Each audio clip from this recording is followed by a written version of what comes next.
Okay, greetings. Namaskara.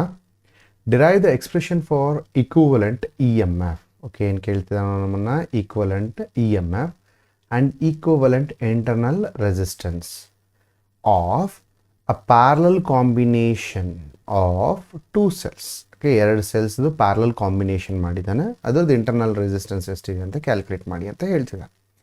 As usual basics, first of all ನಮ್ಗೆ EMF ಅಂದರೆ ಒಂದು cell which is having internal resistance EMF ಇದ್ದು internal resistance R ಇದ್ರೆ then the terminal potential difference across it is given by V is equal to E minus IR, where I represents the current in the circuit, R represents the internal resistance of the thing. ಅಂದರೆ ಇದನ್ನು ನಾವು ಹೆಂಗೆ represent ಮಾಡ್ಬೋದು, a cell with an internal resistance ಥರ represent ಮಾಡ್ಬೋದು. ಆಮೇಲೆ ಇದು ಒಂದು ಬೇಸಿಕ್ ಆದರೆ ಸೆಕೆಂಡ್ ಬೇಸಿಕ್ಸ್ ಏನಂತಪ್ಪ ನಮಗೆ, when any two electronic components are connected in parallel, ಯಾವುದಾದ್ರೂ ಎರಡು ಎಲೆಕ್ಟ್ರಾನಿಕ್ ಕಾಂಪೋನೆಂಟ್ ಪ್ಯಾರಲಲ್ ಆಗಿದ್ದಾಗ the potential across them will remain same, but current ಏನಾಗುತ್ತೆ ನನಗೆ, it will become I1 and I2. ಅಂದರೆ ಬ್ರ್ಯಾಂಚ್ ಆಗುತ್ತೆ, current change ಆಗುತ್ತೆ, but potential remains same ಆಗಿರ್ತದೆ. So same way we are ನಾವ್ ಗೋಯಿಂಗ್ ಟು ಕ್ಯಾಲ್ಕುಲೇಟ್ ಎರಡು ಸೆಲ್ಸ್ನ ಕನ್ಸಿಡರ್ ಮಾಡ್ಕೊಳ್ಳೋಣ. ಇದಿಷ್ಟು ಬೇಸಿಕ್ಸ್ನ ಇಟ್ಕೊಂಡೆ. ಒಂದು ಸೆಲ್ದು EMF E1 and internal resistance R1. There is another cell, okay, E2 and internal resistance R2. Okay, ನನಗೆ ಮುಖ್ಯ ಏನಂದರೆ ಇವೆರಡನ್ನು ಜಾಯಿನ್ ಮಾಡೋದು ಮುಖ್ಯ, so that we are showing it that this point is a single point. ಇಲ್ಲಿ potential same ಇರುತ್ತೆ ಅಂತ ತೋರಿಸ್ತೀವಿ ನಾವು ಅಷ್ಟೇ. ಇದನ್ನು ಸ್ಕ್ವೇರ್ ಆಗಾದರೂ ಜಾಯಿನ್ ಮಾಡ್ಬೋದು, ಹಿಂಗಾಗೂ ಜಾಯಿನ್ ಮಾಡ್ಬೋದು, ಹೆಂಗಾದರೂ ನಿಮ್ಮ ಇಷ್ಟ. ಈ ಸೆಲ್ಲಿಂದ let me assume that I am getting a current I1 and ಈ ಸೆಲ್ಲಿಂದ ನಮಗೆ ಎಷ್ಟು ಕರೆಂಟ್ ಬರ್ತಾ ಇದೆ I2. ಈಗ ಈ ಸೆಲ್ಗೆ we have to write an equivalent cell. ಪಕ್ಕಾ ಬರೀಬೇಕು ಯಾವಾಗಲೂ ಕೂಡ ಇಕ್ವಿವೆಲೆಂಟ್ಸು. ಈ ಇಕ್ವಿವೆಲೆಂಟ್ ಆ್ಯಂಡ್ ರೆಸಿಸ್ಟೆನ್ಸ್ಗೆ ಏನಾಗುತ್ತೆ, R ಇಕ್ವಿವೆಲೆಂಟ್ ಆಗುತ್ತೆ. Therefore this total current is I. Output current ಏನು ಬರಬೇಕು ನನಗಿದು I. ಸೊ ಇಲ್ಲಿ ಏನಾಗುತ್ತೆ, ನನಗೆ ಇದ್ರದ್ದು ಪೊಟೆನ್ಷಿಯಲ್ V ಇದ್ದರೆ ಇದ್ರದ್ದು ಕೂಡ ಪೊಟೆನ್ಷಿಯಲ್ V ಇರ್ತದೆ. Reason they are parallel. Potential ಅಂದರೆ terminal potential, not the EMF we are talking about. Therefore if I take the things here, the total current I is equal to I1 plus I2. Total current ಏನೋ I is equal to I1 plus I2. We know that from a basic definition, V is equal to epsilon minus IR. That implies that I is equal to E minus V divided by R. ಇದನ್ನ ಈ ಕಡೆ shift ಮಾಡ್ತಿದ್ವಿ, ಇದನ್ನ ಈ ಕಡೆ shift ಮಾಡ್ತೀವಿ, Rನ divided by ಕೆಳಗೆ ಕಳಿಸ್ತೀವಿ. Therefore, I1 can be written as E minus E1 minus V, because same potential, because it is connected in parallel, divided by R1. Similarly, I2 is equal to E2 minus V divided by R2. Therefore, since it is in a parallel combination, net current I is equal to I1 plus I2, which is equal to E1 divided by R1 minus V divided by R1 plus E2 divided by R2 minus V divided by R2.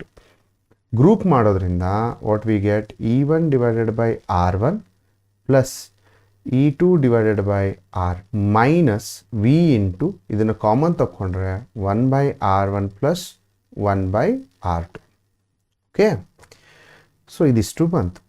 Next ಏನು ಮಾಡ್ಬೋದು ನಾನು, ಇಲ್ಲೇನಿದೆ ನನಗೆ I ಇದೆ, I need it in a form of V is equal to E minus IR ಫಾರ್ಮೆಟಿಗೆ ತರಬೇಕು. ಅವಾಗ ಏನು ಮಾಡ್ತೀವಿ, ಇಲ್ಲಿ just shift this here and this here. ಅವಾಗ ನನಗೇನಾಗುತ್ತೆ, V ಇಂಟು ಇದ್ರದ್ದು LCM ಕೂಡ ತೊಗೊಂಡ್ರೆ R1 plus R2 divided by R1 R2 is equal to E1 divided by R1 plus E2 divided by R2 minus I. Therefore V is equal to ಇದನ್ನು ಈ ಕಡೆ multiply ಮಾಡಿದ್ರೆ ಪ್ರತಿಯೊಂದಕ್ಕೂ multiply ಆಗುತ್ತಲ್ವಾ, E1 divided by R1 into R1 cross multiplication R2 divided by R1 plus R2 plus E2 divided by R2 into R1 R2 divided by R1 plus R2 minus of I into R1 R2 divided by R1 plus R2. Therefore, R2 gets cancelled. Illu aste R1 gets cancelled. V is equal to E1 R2 divided by R1 plus R2 plus E2 R1 divided by R1 plus R2 minus of I into R1 R2 divided by R1 plus R2. So this gives us the total potential. ಇದು ನಮಗೆ ಏನು ಕೊಡುತ್ತೆ? ಇದು total potential ಕೊಡ್ತದೆ.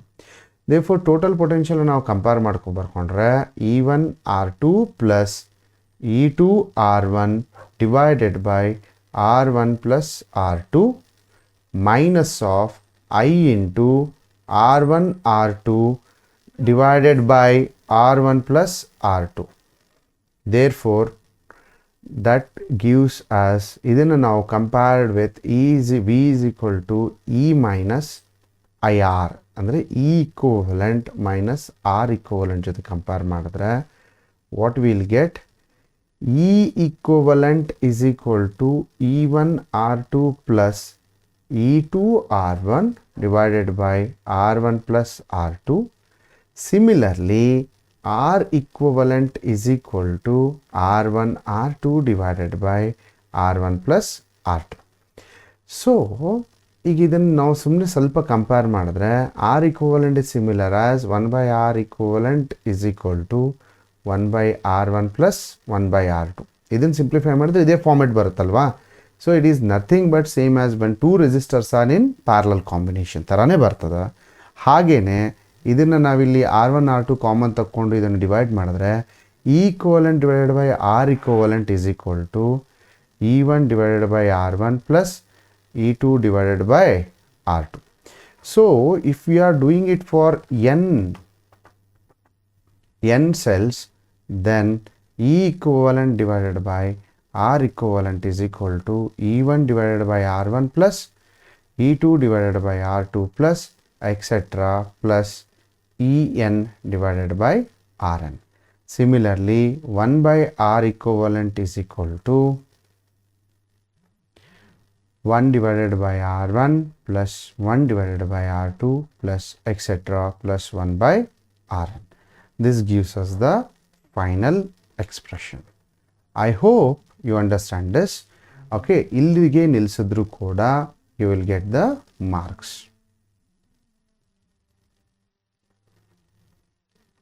But bala frequent ಆಗಿ ಕೇಳಿರೋ question, repetitions ಭಾಳ ಸಲ ಇದೆ. ಸೊ ಭಾಳ important question. I hope you understood this. Thank you.